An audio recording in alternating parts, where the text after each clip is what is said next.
excited to have Mark on. He's got a really cool view on this topic that he's going to share. When he shared it with me the other day, I thought this is going to be perfect. People are going to be really excited to hear about this. And you've got a really cool viewpoint in that you've been on, let's call it both sides of the fence. You've run customer success teams trying to get your initiatives approved and pushed through, and also run operations and finance and been the person doing the approving of what investments we're going to make. And so we're going to spend a bunch of time talking through, how to get like kind of the mindset on both sides. So I'm really excited to hear about that. And so we'll chat through that, and you've got a bunch of really good content there to share. Before we get there, Dave, I think you wanted to jump in and share a few things. Yeah. Hey, everybody. It's great to see you again. I'd love to hear how many are first time joining this. If you're first time, let's see it in the chat. But really grateful for everybody who's come. Those who have seen all of these, we do them twice a week, every Tuesday and Thursday. And those who are new, we're really grateful you'd carve out some time. We hope I'm the founder and CEO of ClientSuccess, as Mark said. We hope that we're a source of inspiration, knowledge, networking, help in any way. We certainly have a product in this space that we're proud of, and hopefully you've been able to see a demo of that. But we're just grateful you'd spend some time with us today. Mark Bissell is one of the best customer success leaders and SaaS leaders out there. I've known Mark for many years. I look to him as just a great friend and mentor and thought leader in the space. Excited that you all get to experience Mark Bissell today. So with that, I'll turn it over to the two Marks. Again, Mark, thanks for joining us. Appreciate you carving out some time and sharing your experience and thought leadership with the group here. Happy to do that. Thanks for the kind words, Dave. You bet. Good, very good.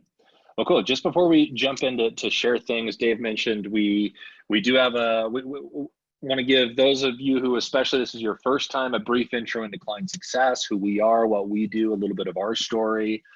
Founded by Dave Blake, but really what we do is we're a customer success growth platform, and so we're going to help with all things related to customer success. We're going to help your CSM team better onboard, better drive adoption, better drive renewals and growth.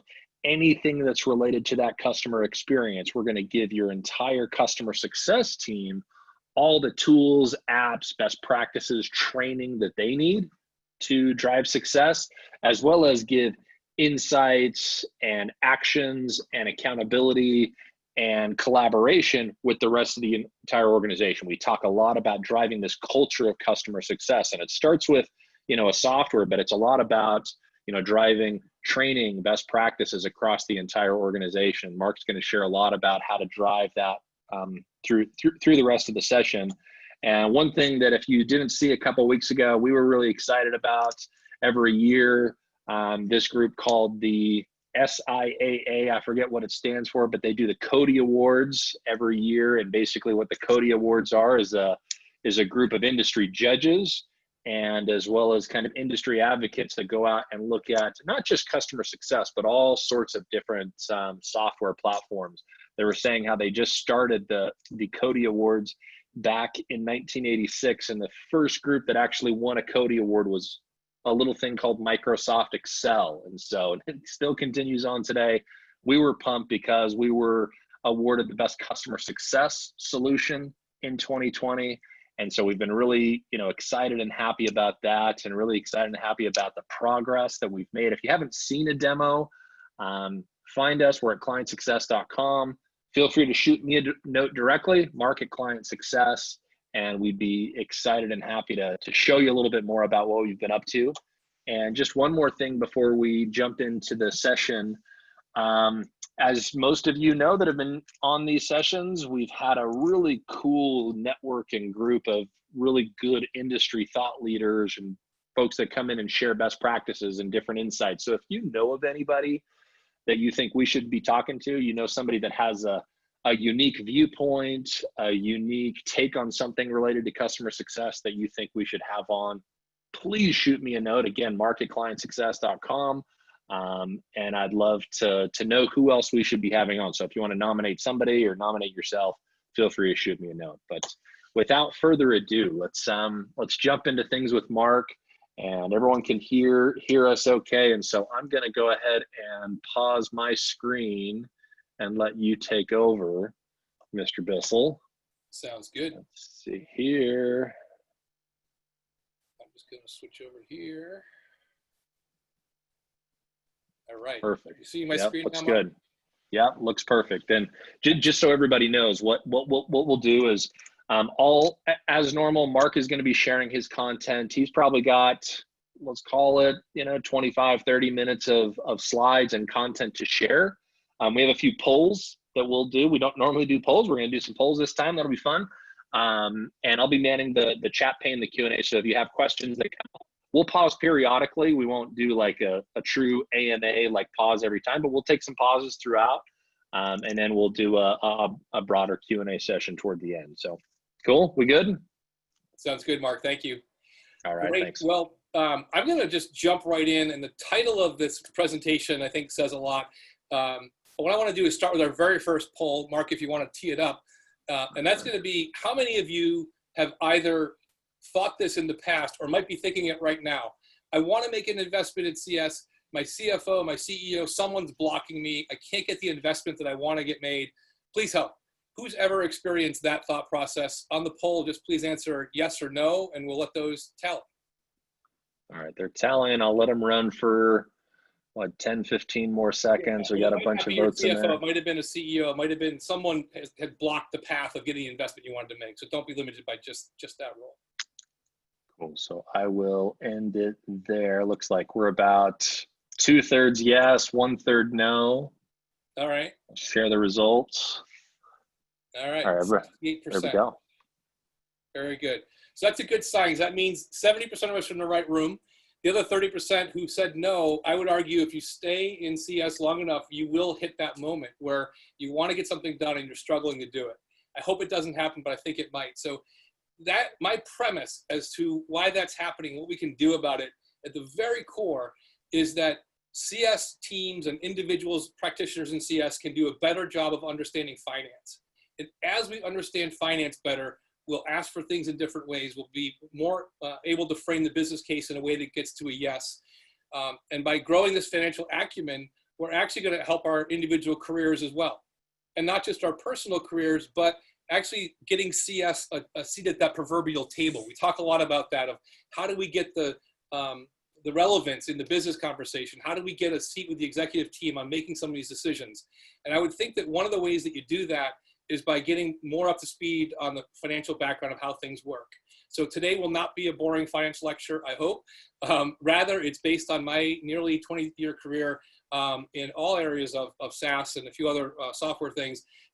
Pretty nonlinear, though. I've covered every base. I've been a salesperson. I've been a COO. I've started some of the very first customer success programs ever. I built SuccessFactors' first professional services team ever. So a lot of kind of net new growth things, and along the way, learned a bunch of things. So hopefully I can share some of those inflection points and pivot points that I've been through, and they'll be useful for you as you think about moving forward. That said, I have a caveat. Please don't look at what I'm going to say today as a magic template or a silver bullet or a guaranteed way to get this thing done. Nor don't do that with a blog post either, or a class that you go to, or someone's opinion. Every company is different enough and unique conditions enough that you need to step back and think about what are the nuances of this particular situation right now that I need to bring to bear. So look at this presentation as maybe some more questions to ask either yourself or your exec team. And when you read a blog post, it sounds really neat. Think about what can I take from that and how might I apply it later, as opposed to saying, here's the answer, it has to be like this, let's go do it. And actually the genesis for this presentation today, I've seen an increasing number of blog posts and things on LinkedIn where people seem to be of the mind that everyone in the world should just know that we should just spend a ton of money on CS and it should just be second nature. And I'm concerned about that, because I think that we need to do a better job of substantiating the value, of thinking it through, of making coherent justifications for what we need. And that's going to help us both individually and collectively as we go forward. So I've broken this down into 3 key concepts today. The first one is on reporting and making sure that you're talking to your internal execs in a language that's meaningful to them. The second thing is about business model and plan. You need to understand where your company is right now in its life cycle. Are you pre-revenue? Are you growth? Are you going public? Are you expanding? Are you contracting? Those data points are critically important as you go to ask for any kind of a change. And then finally, we're going to talk a little bit about revenue recognition. I think this is an area that every CS person should know at least a little bit about. And if you're a significant leader of CS, you should know a lot about it because it is foundational to the business model. It's critical to everything from the valuation of the company to how much cash you're going to have to what you're going to be able to get done and not get done. So those will be the three areas that we focus on today.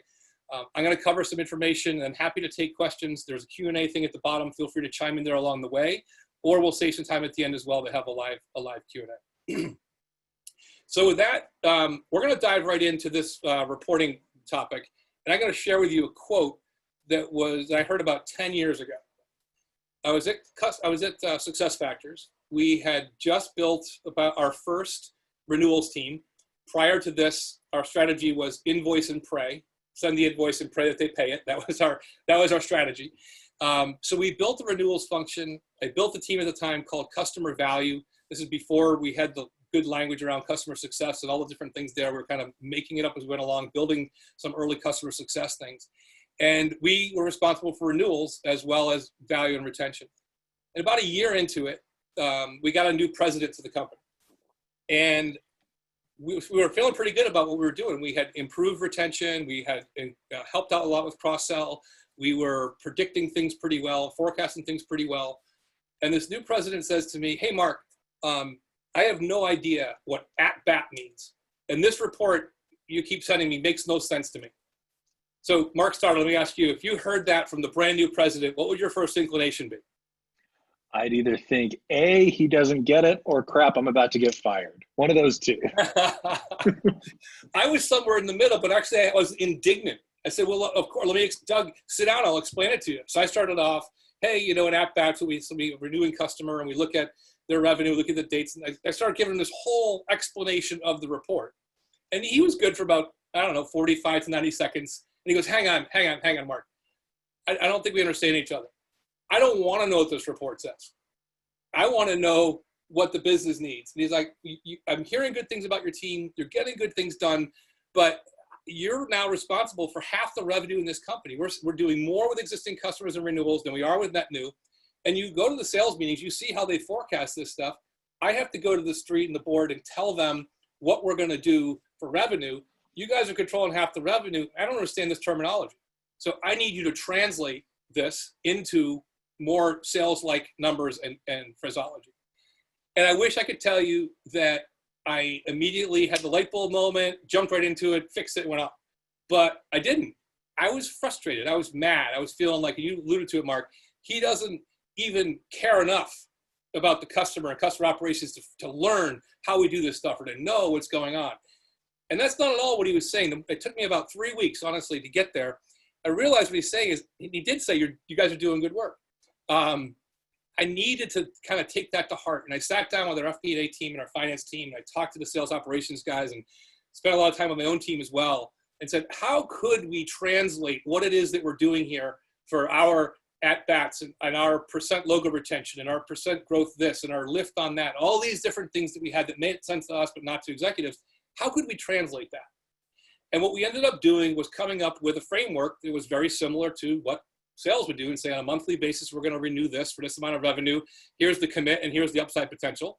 We expect to see improving retention during this quarter, a little bit of downward trend next quarter, and give that kind of a sales type forecast update. And I'll tell you, it was a turning point for me because it made me stop and think, I can't judge this new president who's coming in here based on his unwillingness to sit down and learn all the details of my business. I've rather got to figure out how to have that business conversation in a way he can understand, and then we can do good things together. And we did from that point forward. It was a big learning point for me, turning point for me. And I know some people. So Debbie actually asks on that slide. So all that being said, what is an at bat? Yeah. Okay. Thank you. Yeah. So an at bat. Thank you for Debbie. What that was is we said we had these mostly 3-year contracts. So we were struggling with, we didn't have enough capacity to assign every customer into a permanent territory. So what we did is we assigned this rolling territory on an annualized basis based on renewals. So we'd say, if there's a renewal coming up how many renewals come up in this quarter, that an at-bat then was a customer who had a renewal. So the number of at-bats was how many renewals are coming up, and there was a dollar value associated with that as well. So that was just kind of a shorthand for there's an at-bat, because you could have a customer who might have a renewal now, another renewal in 18 months. So you couldn't call it logos. You couldn't call it, it's a lot of nuance to it. And I was telling him about all that. He's like, stop. I don't need all that, right? Cool. So hopefully that clarifies, Debbie. But I'm sure some of you are saying, but Mark, I don't own renewals. I don't have a sales number. It doesn't really apply to me. I'd argue it does, let's use a different example. Think about your goals or OKRs or MBOs or whatever the heck it is that you call the thing that you write down that clarifies what you're supposed to be doing for you and your team. And whatever those are, you're probably tracking those in some kind of a metric or lingo or what I'll call work papers. There's stuff that you need to do the job every day. You desperately do need that. So when we did this reporting for Doug, we didn't stop doing the at-bat stuff. We didn't stop doing the forecasting that we're doing. We didn't change our bonus plans. Simply translated that up in a way he can understand it. So keep all that stuff you need to keep on the ground going, but then get to the executive summary and align as best you can to the financial reporting. So here's another example. If you look at the top of my screen here, where I've labeled it work papers, Mark, you probably recognize this. It came from the ClientSuccess website. This is that looks nice. I like that. It looks great. And I should say I was a very happy ClientSuccess customer. And we use this, and the CS team likes it. Why? And if you're in CS for more than 2 weeks, you understand why you really do want 3 flavors of green, a couple flavors of yellow, and some red, right? You need to be able to give that nuanced sense of what's going on with the customer. And you need that every day. However, if you're getting ready to go talk to your board or talk to your executive team in a presentation on overall customer health, this is going to confuse the heck out of them. This is going to be what's the difference between extremely satisfied and fairly satisfied. And in reality, if you show them this, the only thing they care about what's high risk versus severe risk, and you'll get stuck on that, right? Rather than show this work paper view, you want to show something as a good one here, but exec summary view of here's all of our customer base, and here's our relative health, and it's improving over last quarter, last reporting period. Something to summarize all that, and what you want to then give them is a general sense of the health of the customer. And the health of the customer is really about retention and growth. So if Sally's mad because yesterday there was an outage, and you're going to have to, fly out there and see her and calm things down, that does not need to go to a board report or an executive report. It has to go to your team, has to go handle that. When it needs to get bubbled up to an executive view would be there's revenue truly at risk because we haven't been able to mitigate this, or a competitive threat, or whatever it might be. So all the gradations here really don't matter. It really comes down to, does this little slice of severe risk mean they're going to quit or not? That's what you've got to boil it down to. So if you are in a CS leadership role, and you are generating charts that look like this, and your team's using them, absolutely keep doing it. But if you are then not being the one that translates this into some kind of executive roll-up, someone else is doing that. That someone else might be FP&A, might be marketing, might be your COO, might be someone above the chain is doing that.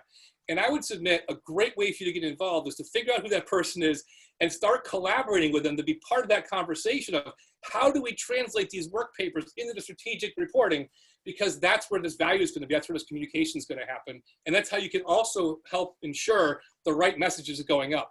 So if you need more funding, if it truly is a case where there's more risk than being reported, you can see that, you can influence it, and you can influence it in the metrics and numbers that matter along the way up. So it's not a surprise later. It's not inconsistent with what they're seeing all along. It's a more in-flow kind of a thing where they've seen the risk growing. Now it's bigger. Now we got to do something about it, as opposed to an abrupt, I thought everything was okay. What do you mean it's not? So be that person that's involved in that translation of the work paper into the roll-up. So that's topic 1, around reporting, around roll-ups. Before I shift to 2, anything, Mark, on concept 1 that came in that we should cover?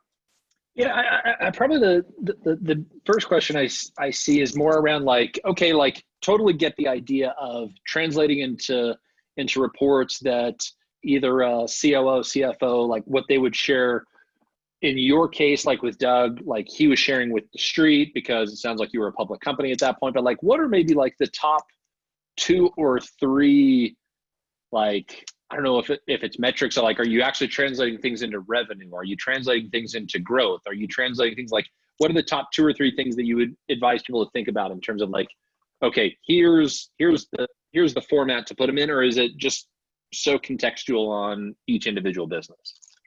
So I think there are a couple of things that are consistent, and then there are a couple of things that will vary. When we get into the business case, the business model side, we'll talk a little bit about it. But the things that are consistent are things like churn, and whether you're talking about it as churn or retention, that's a whole discussion for a day, right? Which way you want to frame it, around churn mitigation, around account growth and expansion, around value derivation over time. So I would think about those types of summary. So rather than saying we did 36 QBRs last month, right? That's just a number. It's a set of things. Input metric. It doesn't really right. translate in all What cases. did those 36 QBRs accomplish for you, right? Were you able to position the new module to 5 different customers? Were you able to influence early renewals on 6 customers? Were you able to, so think about what's the outcome tied to the business of all these actions that you're doing? And actually think about it the other way. What is CS doing here in the first place? Why do you exist? What are your main reasons for being around, right? And then every time you're tempted to go give a vanity metric of, we did 64 of these and 22 of these and 27 of those, right? It's more about, here's how we influence these key metrics this quarter or this month or whatever the time period is. And there's also this balancing act of, Lars, the CEO from SuccessFactors, used to talk about points on the scoreboard versus yards on the field, right? So it's always, well, that's yards, that's not score. I think you've got to balance that. There's times where you got to talk about it's points on the board, but there are times where yard on the field matters. That's if you're in a new space, you're trying to launch a new business, you're trying to break into a new industry. Those are areas where you're not going to have hard and fast metrics. And I think at that time it's fine to show the soft metrics or the soft, we're doing these kinds of activities and are getting there. But don't get stuck in those soft metrics for too long, because it's not easy to justify or show causality of those soft metrics into harder numbers. So think about that. If it's a brand new nascent thing or recovery thing, fine, show some yards in the field or some soft metrics. If it's your core business, if it's why you're there, make sure you've got some firm metrics you can tie to, and as much as possible, that causality back to the revenue side. Makes sense. A lot of times I'll hear people talk about it like in terms of like inputs and output metrics. The input metrics, the 36 QBRs, the X number of client calls, the Y number, whatever it is. Those are the things we're doing, but actually what's the result? What's the output of what's happening? And the challenge for a lot of managers is you might spend, if you're a real operational leader, you might actually spend 80%, 90% of your time focused on the inputs, because that's actually how you drive the outputs, but it's the outputs that are being reported. And so the outputs are the points on the board. The inputs are the yards on the field. Yeah. And or meters, if you're international, we've got a bunch of international folks, however we want to call them. So. Yeah. I think building on that, Mark, the other thing I'd say is that let's say you have 52 different ones of those inputs you want to keep track of. What you could then do is have a summary metric around that and say, we are 92% compliant with our input metrics, right? Mm-hmm. And just roll all that detail up. So you're still taking credit for it. You're still showing if it's getting better or worse, but you're not trying to get them to pay attention to all that gory detail. Mm-hmm. Cool. All right, pushing ahead to number 2 then. Learn, and this ties into your question exactly, learn your company's business model and plan. Now, sometimes this is difficult because there are things, if it's a privately held company, not everything is going to be out there, available on the website. Some founders are more willing to talk about some of this than others are, but you can get a sense. If you're working for any company, you should have a sense of why they exist and how they make money, right? Those would be fundamentals. And also, is CS viewed as strategic in your company at this point or not? If not, why not? If yes, why? What are the things that they're valuing? And then where are you as a business? Are you pre-revenue trying to get your first customer? Are you at 10,000 customers getting ready to go public? Are you at a point where you've had a bunch of venture money and now you're going to kind of go on your own and get cash flow break even and start living on your own? Where are you in that continuum? And you don't have to know every detail. You don't need the full financials, but you should be able to get a sense based on what you're hearing from leadership about priorities and focus and vision and mission and all those different pieces of what's most important right now, and be internalizing that as you think about what your asks are. And one final piece on this, I think it's critically important, and we'll spend a little more time on it. Does the board of directors or do your executives, they're probably focused more on customer growth or more on profit growth? These are two very different things, And some will say, well, we want to get both, but they're going to have a preference for one over the other. You've seen some stuff lately in the press with Corona and whatnot, where people are saying, hang on to customers at all costs, invest in customers at all costs. Now is the time to, spend wantonly to make sure we consume them. That language is all around a customer growth mindset, and we're going to retain and grow our customer base. Job one, full stop, right? We're going to over-invest to do that. On the other side, if you don't have a bunch of money in the bank, or don't have more investors behind you, or don't want to have to go borrow money or raise money right now, you may be constrained and have to live within your means, so to speak, kind of like in your personal life, right? There's a point in time where you can only spend what you earn. And that's what, when you talk about profitable growth, that's what it comes down to, is I've got to make sure that I'm controlling my outflows to match my inflows. And those are very different paradigms. If it's we're going to try to just grow as much as we can, then there's going to be lots of capacity and people to help nurture this thing along. If it's we're going to rein that back in and we're going to be profitable growth, it's going to feel very different. So these other bullets across the top, and you could think of other categories as well about the business model and plan. Do you sell a bunch of services, or do you want to be just subscription? Do you have partners? All of these different things that kind of make up your business plan and model.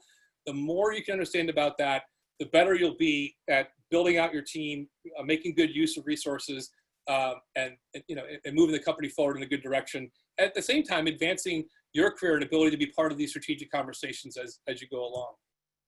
But let's take that last piece here on, is it customer growth or profit growth that we're focused on right now?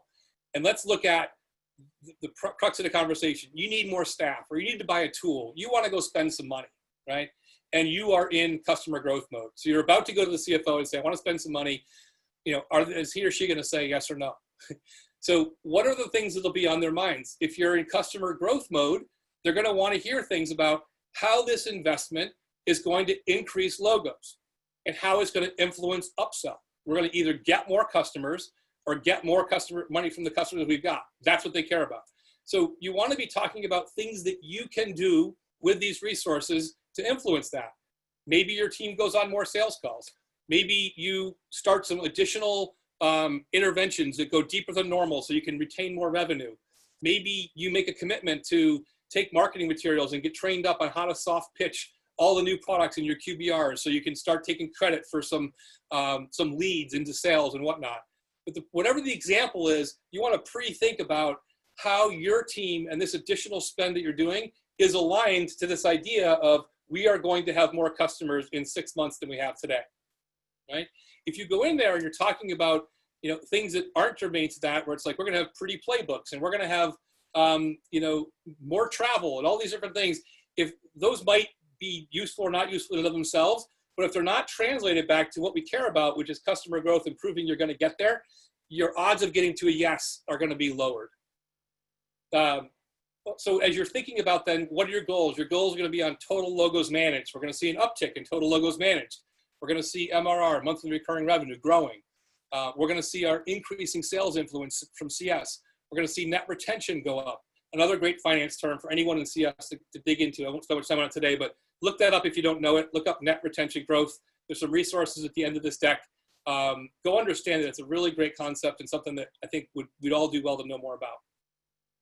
The final thing here, then, if you've got all this in mind, you can think about how to position yourself as in line with the corporate objectives. Step up and hold yourself accountable for improving the outcome. If you're going to go in and say, I can help increase revenue by $1 million next quarter, then make the next statement, and you can tie my bonus to it. Or you can hold me accountable to this budgetary piece. Or if I can get the first $500,000, then we can agree I can go buy ClientSuccess because we know we're on path to go get this. You need to put skin in the game because it helps that executive understand that you're not just selling a dream, right? You see it, you've thought it through, you're willing to get behind it. And you might not get there, and everyone realizes that. But if you're willing to, kind of put skin in the game, put yourself out there for it, that goes a long way in terms of internalizing how serious is this person? Can I really count on these things they're suggesting they can give me or not? The final thing I mentioned here is in this mode where it's a grow customers at all costs kind of a mindset, you're likely to be able to invest ahead of the curve. So if you're planning to have 75 more customers 2 months from now, and your model says you need 1.5 or 2 CSMs to handle that, they're probably going to let you hire the first CSM right now, and probably the second one after the first 20 customers, something like that. So it's ahead of the curve. You're staffing up for it because everything's being invested towards that. Now, you should also expect that funding to dry up if you're not producing the growth. And like take COVID, maybe your growth stops for reasons that are not your fault. And that budget may get pulled and you may see your recs go away, or unfortunately you may see a layoff or two. But it's not necessarily it's not a personal affront. It's not taking Mark started budget away. It's the reality of we put a business plan in place to grow customer by this size, and we didn't get there. And at some time, we got to turn that spigot back off again.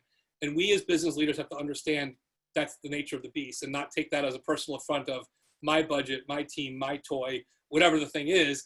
It's really a function of these are what we're going for. We've agreed to these targets. And if we're not getting them, something's got to change. But all that said, sorry, go ahead. There was a question a minute ago that asked, on your previous slide, you asked, I forget which bullet point it was, but did they see number 3 is CS viewed as strategic or not? And the question is, okay, if they're not, how do you get them to view more? And it kind of feels like the answer is this next slide. It's, if you're not having this conversation, then like figure out ways to have those types of conversations, and that will drive that'll drive your team to think about CS as more strategic. Anything else you would add to that though? Because that feels like that answers that question to me though. Yeah, I went back and forth a lot on whether to do this business model piece first, the reporting part first. I decided to do the reporting part first because it's kind of the visual piece of it.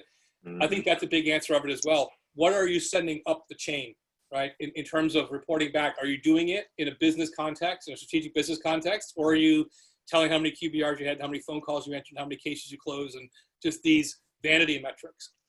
The other way to think about this is if you think about how we deliver value for customers, we identify, a sponsor, an executive sponsor. We think about the value proposition. We think about all the positive things we're doing for the customer. And then what do?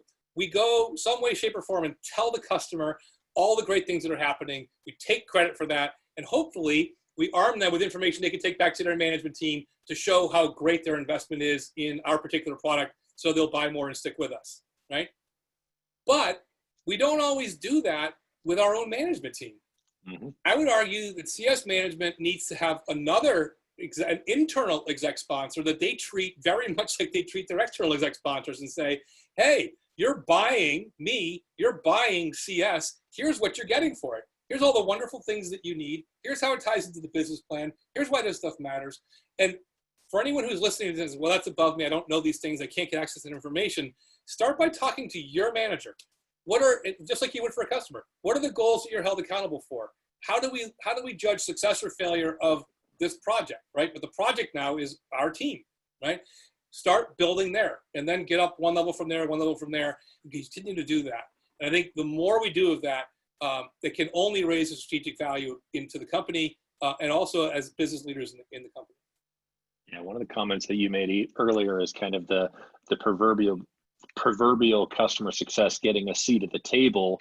There is the unfortunate reality that there's plenty of people probably on the call and just in our industry that have lost their jobs recently for 100 different reasons, and there is some portion of those that were not seen as strategic by their leadership team. And so they were seen as an expense. They weren't having these types of discussions. And so when revenue drops X%, they're the first expense that starts to go. And so this is something that all of us need to be thinking very hard about, is how do we have these conversations? Because otherwise, during the next downturn, customer success will again be one of the first ones to be let go if they're not having these discussions. Yeah, and I totally agree with you there. And I think there's a blog post percolating in my brain that I haven't fully codified yet, but I think it's relevant here. And it's around playbooks. And I'll pick on playbooks, but anything that's around collateral that we're building as part of the CS repository. I think we've got to really challenge ourselves to make sure that the stuff that we're codifying in there is the right stuff that is giving us the right kinds of outcome. Because I tell you, there's a number of times, Mark, where I would more highly value engaging someone in a one-off conversation to go figure out this problem and get to the bottom of it and resolve it and move on, then spending that week or two to build the collateral, which is some cases too overly generalized. And people start to say, well, CS is the making of good presentations, checking off boxes, say I hit my dates, and the tracking of my tasks, right? And I think that is one of the things that we're seeing right now. And I've talked to a lot of people over the past couple of months. A lot of cases where people, not all, but many cases where people get laid off, it's like, well, they check a lot of boxes. I know we have to have CS, but yeah, I don't think I'm losing too much by losing it. We're going to step up executive coverage on these customers and find a way to keep relationships going and move on. So we then, in good times and in bad times, would be thinking about how are we spending our time? What are the things that are truly making a difference? And don't get me wrong, a well-done playbook and reusable collateral is a fantastic way to drive efficiency. But when that becomes what we think of as CS, we've missed the point. And we're missing the point. We have to evolve that. And we're missing the point that we got to still solve problems. And we're missing the point that it's nuanced and hard. So for anyone that's listening, if you agree or disagree, I'd love, DM me on LinkedIn or let's catch up. I'd love to have more of a conversation. I'm pulling together ideas for this, but I think that's another example of look at what you're doing every day. Look at how you spent your quote unquote little bit of downtime that we've had over the past few months. And are those things that you did leading to the things that add more value for you and your customer? If they are, fantastic. If not, how could you fine tune that and tweak that so that you are doing that?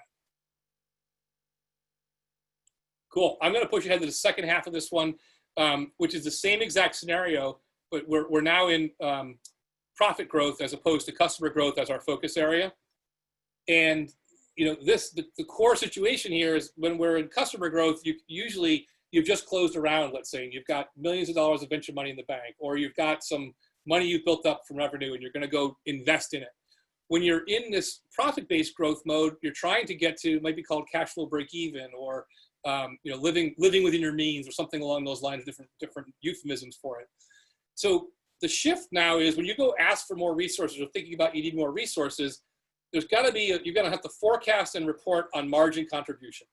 Now, I don't want to get into a big drawn out thing on margin, but its most simple form, margin is what's all your revenue minus all your COGS as a percentage, that's your margin, right? So if you can either increase revenue or decrease COGS or both, you can influence margin. So whereas in the other example with the growth mode, we were most heavily focused on reporting up on customer growth and revenue growth. Here, we're also going to take into account very aggressively cost. So if it's all in for the customer and we're going to just go burn some money, cost isn't as big of an issue. There's boundary conditions and constraints, but it's not as heavily constrained as this situation is going to be. So now I'm constrained and I need to be thinking about, can I bring my COGS down and or my revenue up to improve margin with whatever I propose? So let me give you an example from my last company at Jibe when I was COO. And it was interesting there was no one to go ask. I could write the check. I wanted to buy ClientSuccess. And I knew that we needed it for efficiency. We were using Salesforce and Excel as the way to run the business and Google Office. And it was inefficient. We were chasing things around and kept looking at it and talking to the CS leaders. And what we finally decided is that if we deployed ClientSuccess or any kind of customer success tool intelligently, we should be able to eliminate the need for full Salesforce license on the part of CSMs. And we had full suite CSM license, Salesforce licenses for CSMs. So before we did the contract with ClientSuccess, we negotiated with Salesforce to get rid of those seats, to free up that spend, so then we could repurpose that for ClientSuccess. And it wasn't a one-for-one spending match, but it was close enough to where we could say, yeah, this is worth a small fractional increase in total spend to get all of that efficiency value. Now, if I hadn't found that source of COGS, expense reduction in taking away the Salesforce seats, it would have been a lot harder to justify that expenditure into the business model.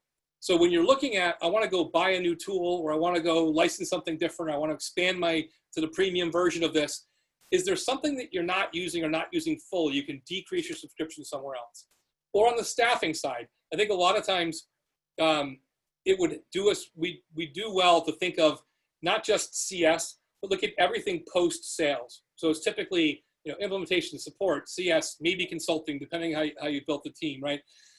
Maybe if you need additional coverage in your CSM team, maybe there's someone in support who wants to make the transition over. And maybe they could start spending half their time on CS and half their time on support. And that would be a way you get a half-time junior CS person on the team. And the net spend across, COGS for all of services hasn't gone up at all. But you've solved for what you need. So you're borrowing resources there. You haven't net raised the amount of money you're spending as a company, but you've increased your capacity by half of an FTE. So let's make one example with people, one example with systems, how you could go to do that. And in this mode, I mentioned before, when you're in a customer growth mode, you're typically investing ahead of the curve. When you are trying to do cash flow break even, you're usually going to be behind the curve. So you're gonna really need that thing before you can possibly get it. Or you're gonna have the money in the bank before you can go buy it. So it's based on previous performance. It's based on much more of a lockdown, an actuals-based thing. So as you want to increase in here, it's more difficult to do it in this mode than it is in the other mode, more often than not. But I want to also challenge each of us here. If you're in this situation and you're saying, boy, the CFO is saying, no, I'm trying all these different things. I can't get this thing done. The best thing to do, I'd recommend at that point, is talk to your manager and or whoever else can help with that. Have the conversation anyway. Be as prepared as you possibly can, but just go in and say, I don't know the exact way to get all these nuances right, but I need to tell you about what's going on here. Have a conversation like I had with Doug about what he wanted from reporting. It feels awkward. It feels risky. You're talking to someone who's many levels senior in the company. And Mark, you said it. I'm either going to get fired or change this thing. It's like, it can be nerve-wracking. But if you go in with the right mindset, if you go in with a desire to learn, a desire to get the better outcome, and to communicate something that they probably aren't seeing, it's going to work more often than not. And don't go in with a preconceived notion of, I have to get to new headcount. Go in with a preconceived notion of, we need to solve this business problem. Here's the best way I can think to frame it. Here's the constraints that I see. Let's talk, right? Maybe you can get part of the way there. Maybe there's something you haven't thought of or don't know about that they could bring into bear. But get that conversation going. Don't shy away from it, and try to have it as strategically as you possibly can. And you're going to get a lot further in that discussion if you are seen to be doing your day job if you're seen to be a top performer. Even if you're an individual contributor, there's an element of, if I'm the CFO, if I'm the COO sitting in this, and I know that so-and-so is an individual contributor, but they're one of our top individual contributors, they've got a lot more credibility sitting in my office talking about these things than if it's this person who's this guy's always at the bottom of the charts, and now he's in here coming in here asking me for something else. Like, so there's an element of like, you gotta always build credibility by doing the day job as best you can before you kind of go start thinking outside. 1000% agree. I think the other thing is to watch out for being kind of always the one that's the sky is falling. Like, we're going to lose half our customers. We're going to do the extra emotion doesn't help. And I think as you have those conversations, they start to see, hey, this person's got something on the ball. They're trying. They'll be willing to invest more time with you in that conversation to help you grow your knowledge base there and give you some exposure. In interest of time, I'm not going to go through this slide in detail. Suffice it to say that your business was defined by your founder CEO. They've talked to the board. They've talked to probably investors. The framework, the core framework of this business is kind of predefined, pre-wired. If you're going in asking for small changes around the edges, not a big deal probably. If you're going to ask for a fundamental change, I want a 5% increase in budget, or I want to take 5% more of revenue and do this, that is a substantial change that's going to ripple through maybe the entirety of the business model. So just be cognizant of that as you're going in, that there is a foundational plan in place. And the more significant your deviation from it, the more consideration has to go into it for making changes to it. Happy to take more on that in the Q&A if you'd like, but I won't go into all the detail there. The third topic, the third concept then, I'll take about 4 minutes on this and then we'll go to Q&A, is revenue recognition.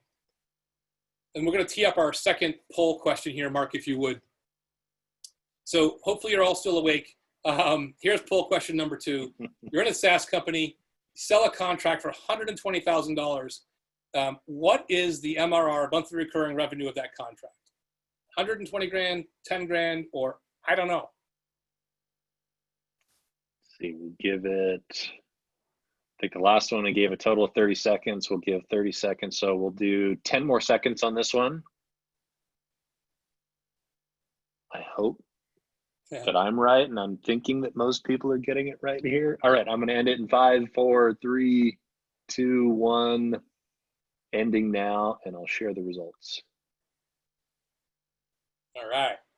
So we had 3% at 120, 84% at 10K, and 13% at I don't know. So I would submit to you that the answer is actually I don't know. Number 3, letter C. So maybe this was a gotcha question or gotcha news, but why do I say that it's not 10K? Because 120,000 divided by 12 is $10,000 a month. The reason I'm saying I don't know is there's a couple things that aren't defined in here. The makeup of the order isn't specified. If that 120 includes services or setup fees, then only a portion of it's recurring. Also, the duration is not specified. The 10K, you're absolutely right. If it's a 1-year contract and this is all subscription, it's 10K, absolutely. But we don't know that from the information that was given. In fact, in this particular deal, this was a 2-year contract for 120 grand. 20K is set up and 100K is subscription. So the MRR is 4,100 and change. And the service is just 20 grand. I've done the math here if you want to look at that. So why did I do this maybe gotcha question? Because when you are in a company and sales sells a deal, 95% of the time on this deal, they're going to say, we just got a deal for $120,000. Awesome. Ring the bell. And you know what? Absolutely. Go ring the bell. Celebrate. You should. It's a great achievement. Or they'll say, I got a $500,000 deal. It's fantastic. What we tend to then do in CS, though, is do the math and say, okay, it's a 1-year deal. It's $10,000. We were over by more than, we were overestimating by more than double what this deal was worth, right? And on one deal, maybe not a big deal, but if you're constantly doing that, hearing these numbers, maybe you don't see all the detail. Maybe you never see that whole contract. Maybe you never get that piece of detail if you don't ask the question. So you're over-assuming how big your revenue is going to be. And why does that matter? Because you're now over-assuming how big your team's going to be and all the different components that go into it. So by asking yourself that next question of what's making up this deal, what are the subcomponents of it, is very useful, again, for growing in your financial acumen and also understanding how the deal is going to come together, the company is going to come together. So in a SaaS business, this recurring revenue, in this case, the $4,100 a month, that's the flywheel that makes the business thrive. You get 4,100, then you get 8,000, you get 10,000, you kind of grow that over time, and you layer it on top, and that's the magic of it. But that revenue does not equal cash. So in this case, we just looked at, they probably in year 1 would rate the $20,000 for the services, the $50,000 for subscription. You'd get $70,000 somewhere in the first year for that, and then the next 50, the next year. So as you're thinking about budgets, as you're thinking about hiring people, you can't pay people in revenue, right? You can't pay people in anything other than cash. So how does cash translate revenue and cash, coexist? That gets into some of the payment terms, gets into some of the nuances. At this point, I'd say just make sure when you hear about a deal size, you get a sense of how many years is that, what's the MRR for that, so you can generally gauge how big this is going to be. The other thing where RevRec kicks in is if you are in a company that requires that your team do setup work before the customer can use it, you cannot recognize revenue until the setup is done. So Mark started, I'll give this to you, at Jibe, we had large customers like FedEx and Siemens and huge companies, and we were building their production recruiting sites on the web. So FedEx.com/hiring is a Jibe run site. Has to be perfect, has to be pixel perfect, has to be fully tested. That would take at least 60 days to do that. So if we signed a deal and we needed 60 days to set up, how many months would it be until we could start year 2? In that case, I'm guessing it would be you would start year 2 in month 14. Exactly. Or 15, whatever it is. 2 months delayed. So we'd have month 1. So end of month 2, we'd start RevRec, and then we'd go 12 more months. So 14 months have gone by. We're going to start the next year subscription after 14 months. Now imagine that we run into a problem implementing that project, and it took us twice as long. So now we're at 4 months of implementation. When's my year 2 going to start? In that case, it's bumped down an extra 2 months.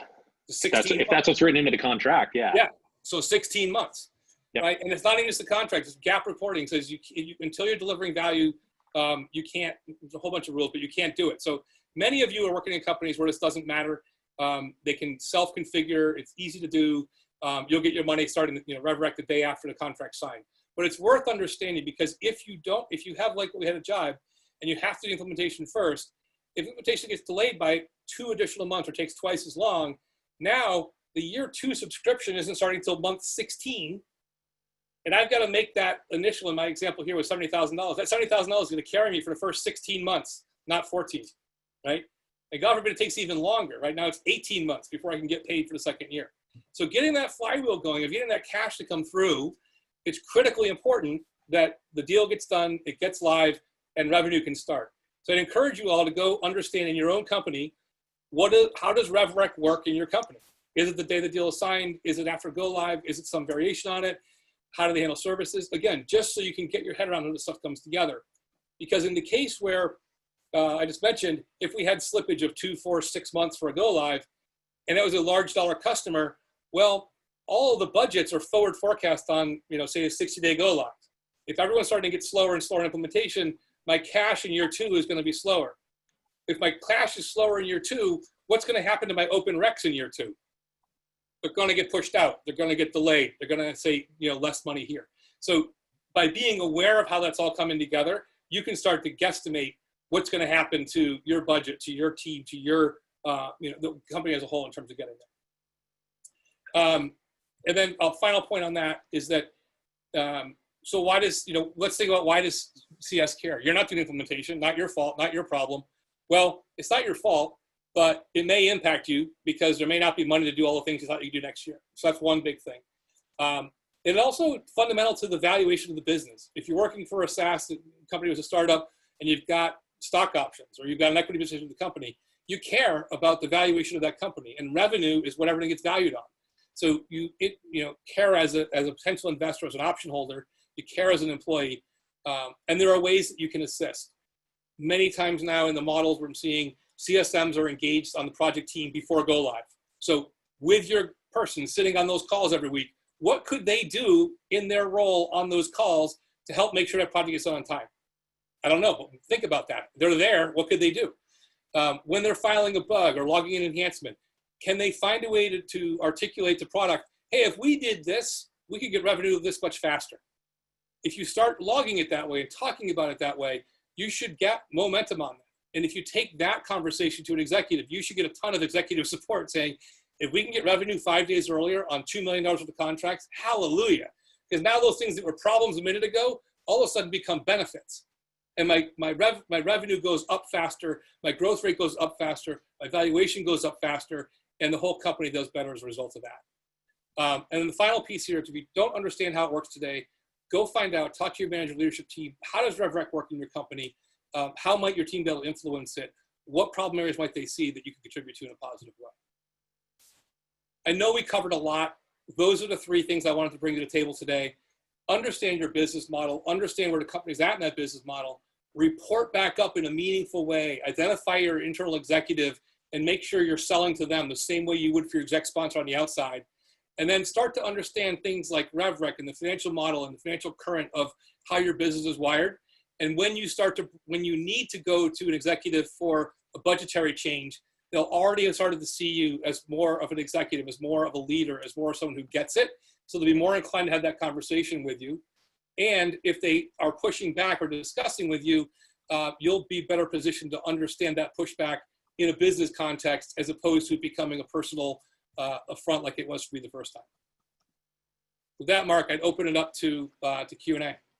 Cool. Yeah, we got time for a few questions. One of the ones I've been kind of sitting on for a little bit, which is, a lot of kind of what you're talking about here assumes I have some access to some of this data. I've got access to strategy. I've got access to somebody who can actually tell me about the RevRec principles of my business. Like, what if you're in a business that is not as transparent? I don't have access to P&L. I don't have access to cash flow models, or, I can't find somebody who will share that to me.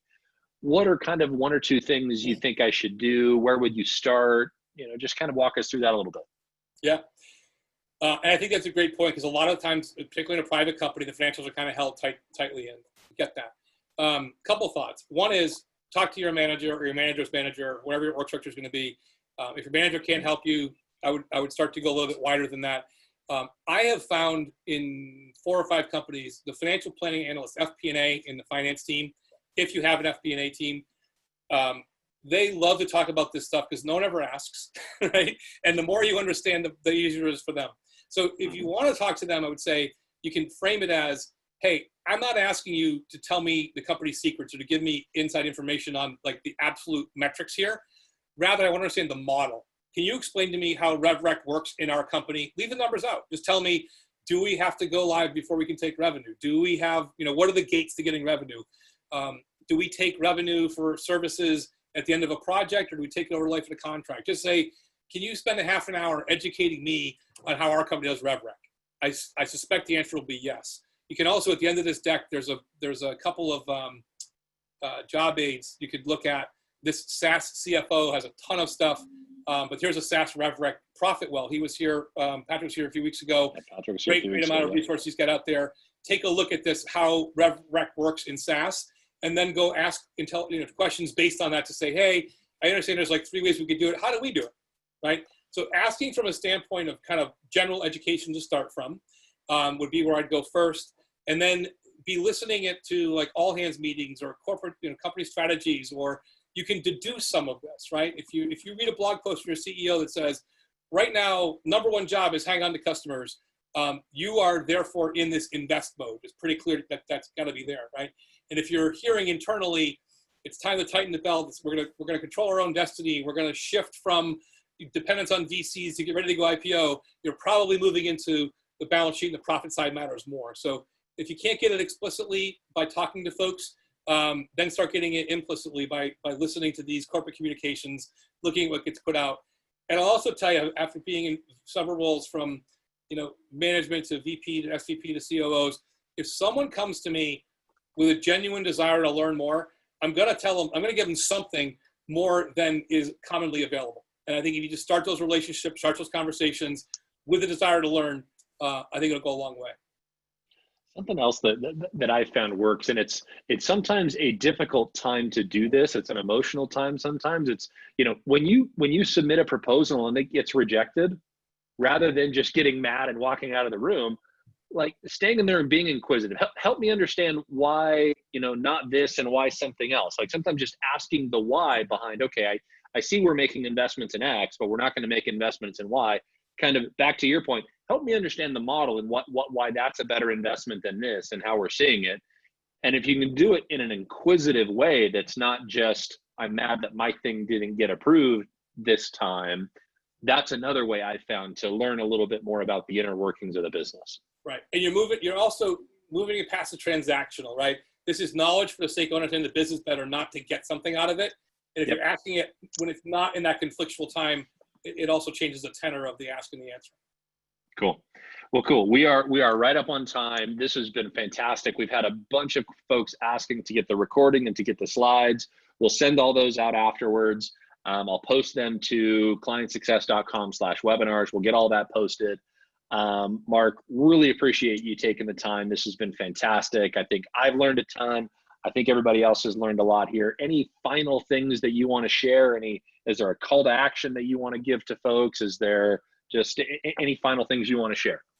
Yeah, I think I'd give you the call to actions along the way. I'd encourage you, go figure out your business plan, read us about RevRec, and learn about RevRec in your company would be the specific calls to action. I want to give a quick shout out to David Verhag. He's the founder CEO of Olafano in Utah. He and I worked together a long time at SuccessFactors. He was instrumental in helping me prep this pitch. We did a lot of talking about war stories and shared situations, and he helped me a lot in terms of framing and proofing the content. So thank you, David, for your help in making this come together today. Cool. Yeah, it's fantastic. And again, thanks again. This has been great. I've enjoyed it. I think everybody else has. And like I said, we'll send out the recordings. We'll send out the slides so everybody has access to it. And if folks want to reach out to you and ask you questions, like you said, you're available on LinkedIn. And yeah, again, thanks to everybody. And we will chat again next week. Thanks, Mark. Thanks everyone. You bet.